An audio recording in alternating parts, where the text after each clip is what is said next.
எல்லாருக்கும் வணக்கங்க. இன்னைக்கு நத்தக்கறி தான் செய்ய போகிறோம். நத்தெல்லாம் கண்டிப்பாக சாப்பிட வேண்டிய ஒரு பொருளுங்க. ரொம்பவும் ஹெல்த்து. இதெல்லாம் முன்னாடி பார்த்தீங்கன்னா கண்டிப்பாக வாங்கி சாப்பிடுங்க. வாங்க இப்போ இது எப்படி பண்ணுறது பார்க்கலாம். நத்தை மிளகு வறுவல் செய்கிறதுக்காக நான் நத்தை எடுத்துக்கிட்டேங்க. எடுத்துக்கிட்ட நத்தையை பார்த்தீங்கன்னா நல்லா கழுவிட்டு சுடுதண்ணியில் போட்டு ஒரு 20லேருந்து ஒரு 25 நிமிஷம் நல்லா கொதிக்க வச்சு எடுத்தால் இப்போ நம்ம உரிச்சி எடுக்கும்போது பார்த்தீங்கன்னா அந்த நத்தை இதெல்லாம் பிரிக்கிற மாதிரி வந்துருங்க. நம்ம கையில் எடுக்கிறது ரொம்பவும் சிம்பிளான ப்ராசஸ் தான். 2 கைக்கு நடுவில் வச்சுட்டு லேசாக வலிச்சா போதுங்க. நம்ம சைட்லலாம் ரொம்ப திருப்பி வலிச்சோன்னா எடுக்கவே வராது. இதை நத்தையில் பொறுத்த வரைக்கும் ரொம்ப முக்கியமான இதுனா நத்தையை கண்டிப்பாக நல்லா வாஷ் பண்ணி க்ளீன் பண்ணி எடுக்கணுங்க. அதில் நிறைய அழுக்கு இருக்கும்.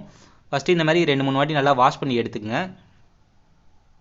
ரொம்ப அழுக்கு இருக்குங்க. அந்த பாசி மாதிரி அந்த மாதிரி நிறைய அழுக்கு வந்துகிட்டே இருக்கும். இந்த மாதிரி நல்லா வாஷ் பண்ணி எடுத்துக்கிட்டதுக்கப்புறம் கொஞ்சம் உப்பு சேர்த்து நல்லா பிசைஞ்சோன்னா இன்னும் இருக்க அழுக்கு எல்லாமே நல்லா வந்துடுங்க. அவ்வளோதாங்க. இந்த மாதிரி தேய்ச்சி நல்லா க்ளீன் பண்ணி எடுத்துக்கலாம். இந்த மாதிரி எடுத்து பார்த்தோன்னா அழுக்கு இவ்வளோ வந்திருக்குங்க. இந்த மாதிரி அவ்வளோதாங்க. இதையும் ஒரு 2-3 வாட்டி நல்லா வாஷ் பண்ணி எடுத்துக்கலாங்க. இந்த மாதிரி பண்ணி எடுத்துட்டோன்னா நம்மளோட நத்தை பார்த்திங்கன்னா நல்லா க்ளீன் ஆகி வந்துடுங்க. இப்போ மசாலா சேர்த்துக்கலாங்க. இஞ்சி பூண்டு பேஸ்ட்டு 65 வறுக்கிறதுக்கான மசாலா, காஞ்ச மிளகாத்தூள், மஞ்சத்தூள், உப்பு, மிளகுத்தூளுங்க. மிளகுத்தூள் மட்டும் கொஞ்சம் அதிகமாக எடுத்துருக்கேன். அவ்வளோதாங்க. இது எல்லாமே சேர்த்து நல்லா மிக்ஸ் பண்ணி எடுத்துக்கலாம். மசாலா சேர்த்ததுக்கப்புறம் நல்லா மிக்ஸ் பண்ணி எடுத்துகிட்டு ஒரு 10 நிமிஷம் டைம் இருந்தால் நம்ம ஊற வச்சு எடுத்துக்கலாங்க. ஊற வச்சுட்டா மசாலா நல்லா ஊறி வந்துடும். ஒருவேளை டைம் இல்லைனா நம்ம டேரெக்டாகவே வறுத்து எடுத்துக்கலாங்க. ஒரு பேன் வச்சுக்கிட்டேங்க. தேவையான அளவுக்கு எண்ணெய் ஊற்றிக்கிட்டேன்.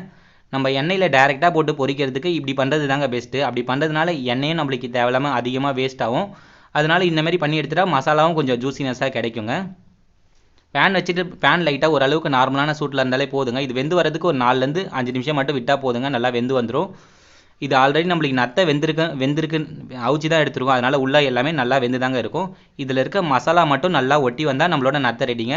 டீப் ஃப்ரையாக பண்ணி எடுத்தால் நம்ம ரொம்பவும் ஃப்ரை பண்ணி எடுத்துட்டோம்னா நம்மளை போடுற நத்தை ரொம்பவும் ஹார்டாகி ட்ரையாக ஆரம்பிச்சிருங்க. அதனால் ஒரு 3லேருந்து ஒரு 4 நிமிஷம் மட்டும் ஃப்ரை பண்ணி எடுத்துக்கலாங்க. மசாலா மட்டும் நல்லா ஊறி வரணுங்க. அவ்வளோதான். இந்த மாதிரி பண்ணி எடுத்துட்டோன்னா நம்மளோட நத்தை ஃப்ரை ரெடிங்க. ட்ரை பண்ணி பாருங்கள். கண்டிப்பாக ரொம்ப நல்லதுங்க.